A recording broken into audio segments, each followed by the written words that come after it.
அஸ்ஸலாமு அலைக்கும் வரஹ்மத்துல்லாஹி வபரகாத்துஹு. ஒவ்வொரு பாங்கிற்கும் இகாமத்திற்கும் இடையே ஒரு தொழுகை உண்டு.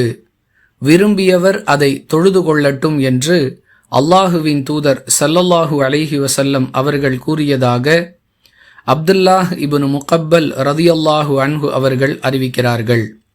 நூல் புகாரி, ஹதீஸ் எண் 624. அன்பிற்குரிய அல்லாஹுவின் நல்லடியார்களே, மகரிபு தொழுகைக்கு முன் சுன்னத் கிடையாது, ஜும்ஆ தொழுகைக்கு முன் சுன்னத் கிடையாது என்றெல்லாம் சிலர் தவறாக பிரச்சாரம் செய்து வருகிறார்கள்.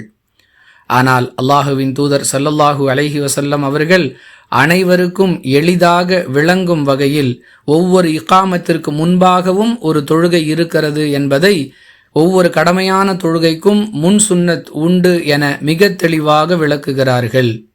யாருக்கெல்லாம் வாய்ப்பு இருக்கிறதோ அவர்களெல்லாம் இதை தொழுது நன்மையை பெற வேண்டும். சுன்னத் என்று சொன்னால் அந்த அமலை செய்தால் நன்மை, இல்லை என்றால் குற்றமில்லை. இதை விளக்கும் விதமாக விரும்பியவர் அதை தொழுது கொள்ளட்டும் என்றும் அல்லாஹுவின் தூதர் அவர்கள் மிக தெளிவாக சொல்லுகிறார்கள்.